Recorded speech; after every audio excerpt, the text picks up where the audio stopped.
Godzilla, King Kong, and Gamera, the Invincible.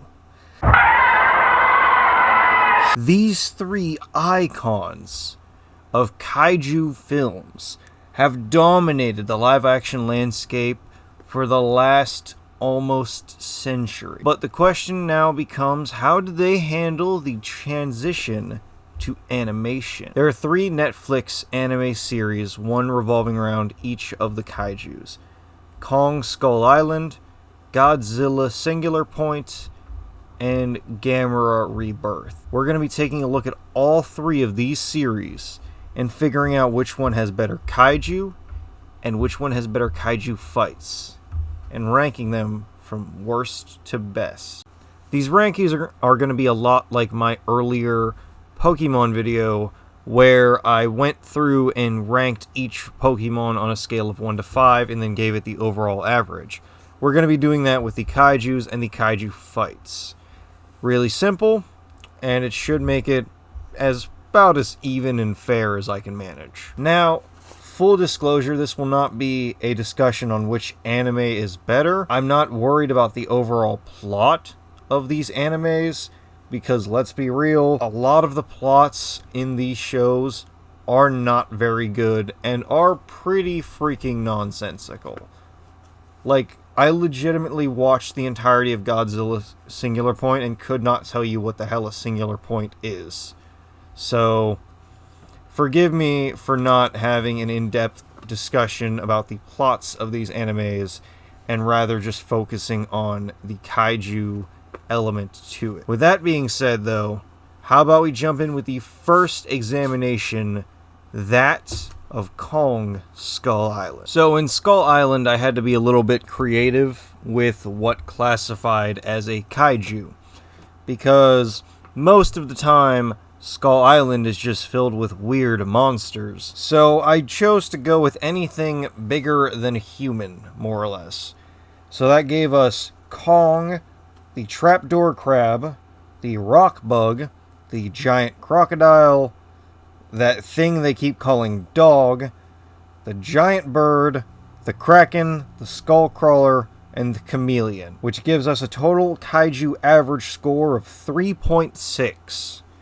It's not too bad, actually, especially when you look at the fact that there's only two 5-point kaiju on here, the kraken and the skull crawler.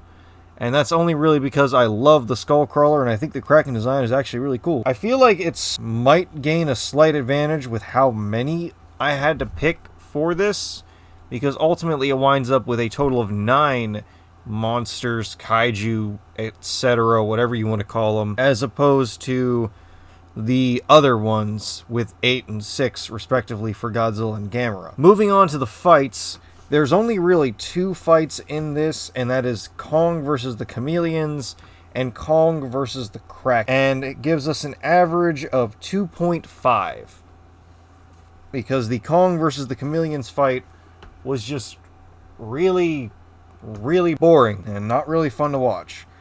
And I think the Kong versus Kraken fight was just kind of average. As a side note, this is supposed to be the MonsterVerse Kong, right? Like, this is supposed to be canon to the MonsterVerse, and the MonsterVerse Kong sets itself apart from other Kongs by always using tools and stuff for combat. In Skull Island, we had Chain with the propeller that he used. In Godzilla X Kong, or versus Kong rather, we had the Godzilla tail fin axe. With Godzilla X Kong, we got the Beast Glove and that funny ass scene of him swinging Tsuko around like a pair of nunchucks. And I find it really annoying that this version of Kong has only used like one weapon, and it was a spike that he just drove through a Skullcrawler with no problems. Like, seriously, I feel like these fights could have been improved by him using weapons more than just the giant bird. Next up, we're going to take a look at Godzilla Singular Point, with the kaiju list consisting of Godzilla, Jet Jaguar, Rodan, Anguirus, Salunga, Monda, Komunga, and the brief glimpse we got of Mecha Godzilla. And Jet Jaguar brings down the entire average by being the only one in this entire section.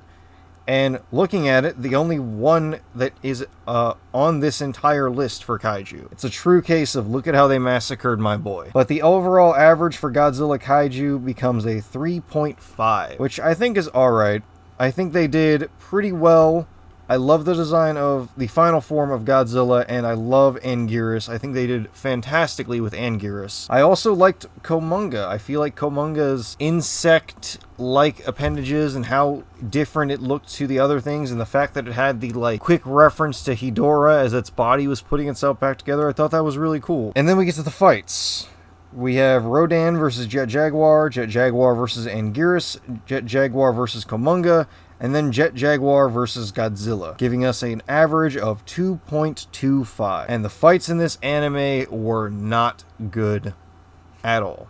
They were just boring, uninteresting to watch, and a lot of the human characters made them borderline unbearable. That being said, though, the fact that most of them revolved around Jet Jaguar also did not help. I didn't like Jet Jaguar's design, and I didn't like seeing it fight kaiju that I thought actually did have good designs. So we're going to move swiftly along from this. Gamera Rebirth consisted of 6 kaiju, that being Gamera, Gyaos, Jiger, Zigra, Giron, and Virus.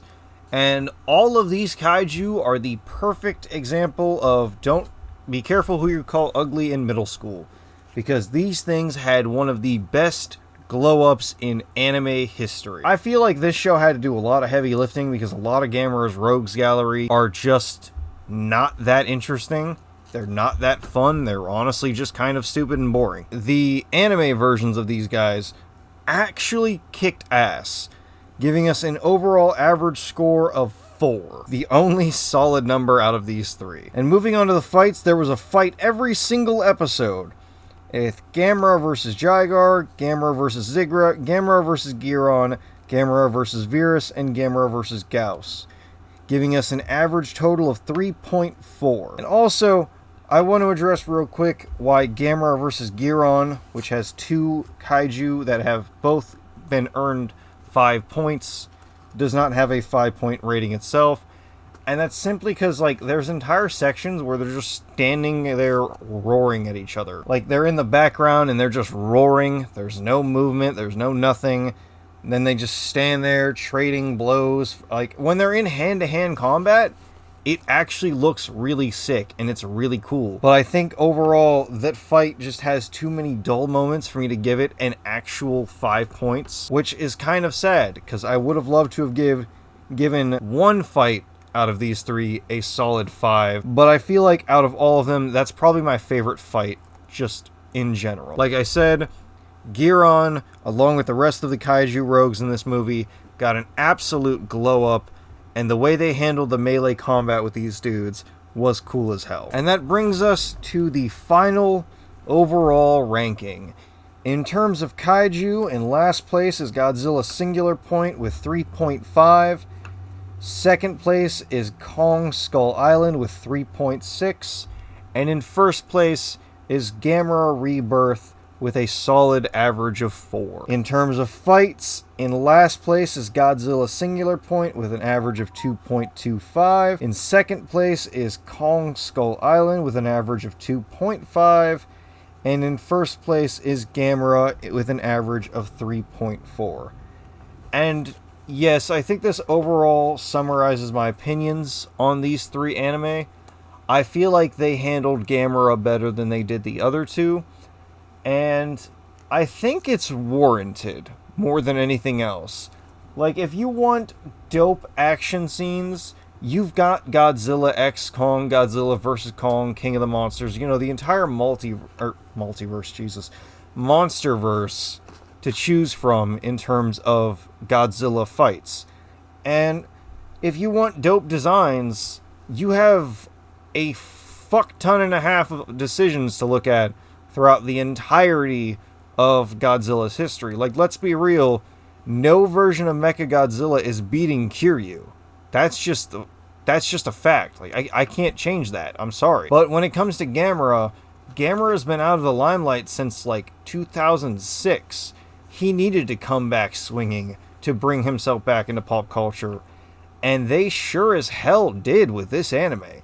Like, it's only 6 episodes, but it slaps the entire 6 episodes. The only really boring points are the points with the humans, and even then, most of the plot revolves around the kaiju, so it's not like it's some weird science mumbo-jumbo, like with Godzilla Singular Point. So yeah, I would definitely say, out of these 3, the first one that I would watch a second season of would be Gamera Rebirth.